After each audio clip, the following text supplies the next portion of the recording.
हिंदू धर्म में 9 दिनों तक चलने वाला नवरात्रि का पर्व नवमी के दिन समाप्त हो जाता है। नवरात्रि के 9 दिनों में भिन्न भिन्न देवियों की पूजा की जाती है। इसी प्रकार नवरात्रि के अंतिम दिन देवी दुर्गा के 9वें स्वरूप माता सिद्धिदात्री की पूजा की जाती है। 9 दिन तक धारण किए गए व्रत का उद्यापन भी 9वें दिन किया जाता है।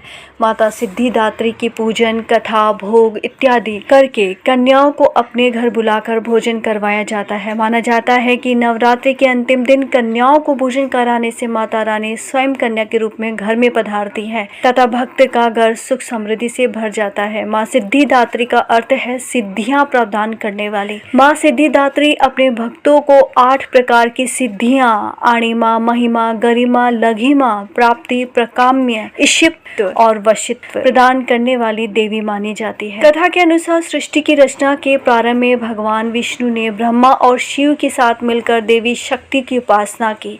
माँ सिद्धिदात्री ने उनकी भक्ति और तप से प्रसन्न होकर उन्हें दर्शन दिए और उनसे पूछा कि वह क्या वरदान चाहती हैं। भगवान विष्णु ने उनसे कहा कि सृष्टि की रचना के लिए उन्हें अनेक सिद्धियों की आवश्यकता है। माँ सिद्धिदात्री ने अपनी असीम कृपा से भगवान विष्णु, ब्रह्मा और शिव की सिद्धियां प्रदान की। भगवान शिव ने भी उन सिद्धियों को प्राप्त किया और अर्धनारीश्वर रूप में प्रकट हुए। अर्धनारीश्वर रूप में भगवान शिव के आधे शरीर में माँ सिद्धिदात्री का निवास था, जो ये दर्शाता है कि शिव और शक्ति एक ही है, उनके बिना सृष्टि अधूरी है। एक और पौराणिक कथा के अनुसार एक दिन भगवान शिव माता सिद्धिदात्री की घोर तपस्या कर रहे थे। उनकी तपस्या से माता सिद्धिदात्री प्रसन्न हो गई और उन्होंने भगवान शिव को 8 सिद्धियों की प्राप्ति का वरदान प्रदान किया। इस वरदान के फलस्वरूप भगवान शिव का आधा शरीर देवी के रूप में परिवर्तित हो गया। इसके बाद से भगवान शिव को अर्धनारीश्वर का नाम प्राप्त हुआ।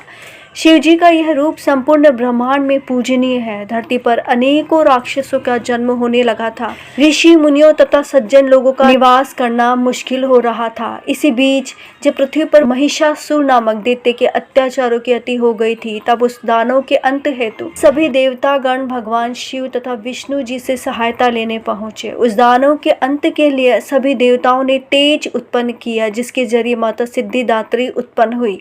इस प्रकार सिद्धिदात्री ने ब्रह्मांड के निर्माण में सहायता की और देवताओं को विभिन्न सिद्धियों से संपन्न किया। उनकी कृपा से ही देवता और अन्य जीव अपनी शक्तियों का उपयोग करके सृष्टि को संभालते हैं। वह अपने भक्तों को सभी प्रकार की इच्छाओं को पूर्ण करने की शक्ति और आशीर्वाद देती है। उनकी कृपा से जीवन में आने वाली बाधाएं दूर होती है और भक्तों को मानसिक शांति, आध्यात्मिक उन्नति और सुख समृद्धि प्राप्त होती है। जय माता दी।